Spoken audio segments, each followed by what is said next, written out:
Hey you, I heard you've been struggling with how to make your photos pop. Don't worry, today I'm gonna show you how I take my photos from this to this. And I do all this using Lightroom. Lightroom is the masterpiece you need every time. First thing I do is, I always make sure it's in Adobe Color, which is something that I just use on a standard. It's just a preference, it doesn't matter. A lot of people choose different things that they like, but for me, I just love Adobe Color, basically.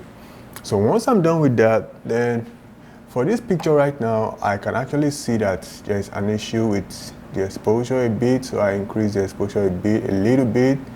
Then obviously, there's a lot of issue with the contrast, which I just like to mess with.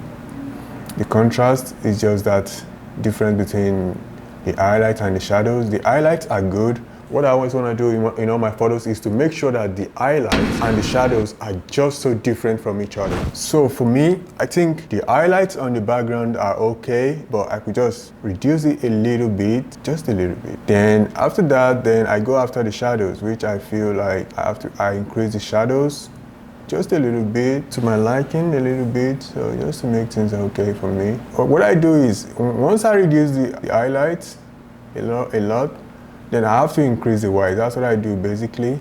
I reduce the highlights, then I increase the whites a little bit too. As you can see now, the pictures are getting better. It's getting a whole lot better right now. Then after that, because I already worked on the shadow and I actually increased it, then I actually want to reduce the blacks. So that way, the photo already pops without even doing much already. But we can always do more. So in here, doing more means looking at the photo from a bird's eye view and saying, okay, what do we want? For me, what I want is, I want this photo on its own to have a nice temperature, which is actually like on the warmer tone, because I feel this lady right now, she's enjoying herself with some cup of coffee, right? So why not make it look warm? Then basically the tint here, it's already on the purple side, which is what I always like to do. I actually want to increase the vibrance here a little bit, just to make the picture vibrate. Is it what? Vibrate? No, I mean vibrant. So this makes the picture vibrant, then basically then I go towards the saturation. The saturation is something kind of scary, because messing with it just destroys the picture, but I just increase it a little bit, because most times the skin tone, it's been damaged by the saturation. Then next, I go into the color mixer. I want to look at the colors here. I see now that if you check, most times the skin texture is between orange and red. So being able to manipulate orange and red, being able to adjust that is what's going to give you that perfect skin tone that is flawless. So now in here, I come around here now to deal with the orange, the first one I always deal with. So I look around with the hue, which is the most important thing. I look around. Now adjusting this now changes the skin color already, because that is where it is. But for me now, I can see right now that there is no big problem with this one. What about the red? Let's see if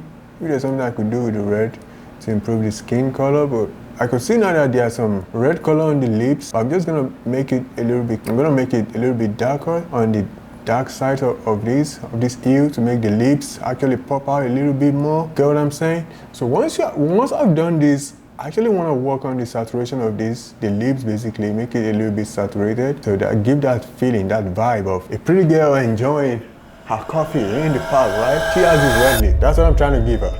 That's my idea. So once you're editing, you must have this basic idea in your mind before you start working. So now the luminance is how bright the red should be. I think it's okay. Let's look at the color. Since we have seen now that adjusting this slider shows us that this is where the skin is. So I'm just gonna put this back a little bit more saturated, then just a little bit. +2 is okay. Then how do I want the skin to shine? Do I want it bright or dark? A little bit, just make it shine a little bit, because I want her to pop out in this photo, like pop, pop. The whites stay in the highlight and the black stay in the shadows. So the shadows here, I'm looking at the black here, it's not that bad. Everything is okay in the real sense of it, but the midtones set the tone for the picture. Like you want it red this way, that's what you do. But basically what I want for this picture is, I want to increase the saturations of the red a little bit, like going towards that color.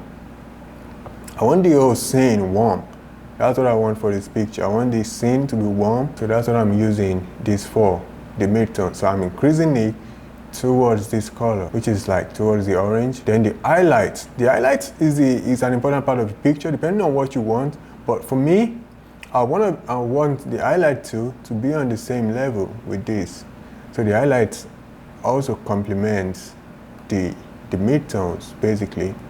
And the highlight, sometimes you could increase it, but at this point I feel like there's no need to increase the highlight. Everything is just perfect. Maybe just a little bit, okay? Then the blending depends on you. The blending here does not matter to me. Most times I don't even touch it because I just mess around with the last part, which I'm going to show you as the video goes on. The last part is the most important part, which is where I separate the background from the subject. And that is the most important thing in any photo, being able to separate the background from the subject. Once you're able to do that, your photos just pop and the subject just is there, like no competition, no competition. So firstly, I'm gonna deal with the texture, increase the texture a little bit, so at least picture has a lot of texture. I just love the texture. Then the clarity is something that's kind of tricky for some people, but for me it's easy. I just put it up a little bit. Then the haze, most times you see how hazy the picture is right now, and to this point, this is worse. So now I'm gonna just dehaze a little bit of the dehazing. For me, I love to add this thing called vignette. So I added dark one a little bit, go on the black side, just a little bit. Then the midpoint, most times it depends on what you want, but for me, I always make sure that the midpoint is just right there. So the midpoint is just around. So the midpoint is just around that subject, around the subject. I love that part of it.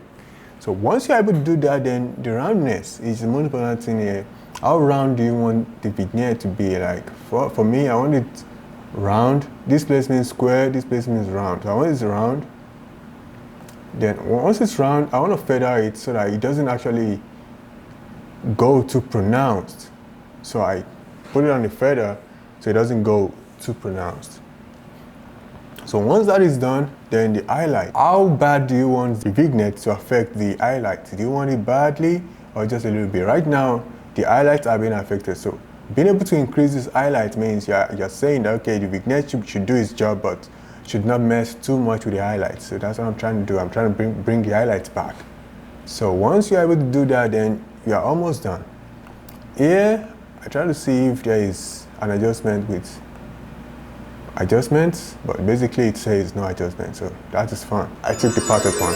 The sharpening, it depends on you. This photo is already sharp. Already I used my Sony lens, the 90, and it does a perfect job with sharpness, so I don't actually stress myself with increasing sharpness, but it depends on your photo, right?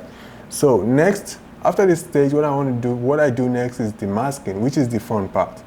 I'm trying to separate the subject from the background. So firstly, I deal with the background first. What I want to do in this photo is to separate both of them. I want them so different that when you see the subject or when you see the photo, you already know who the subject is. You don't have no distractions. I want the subject so distinct that you know this is the lady.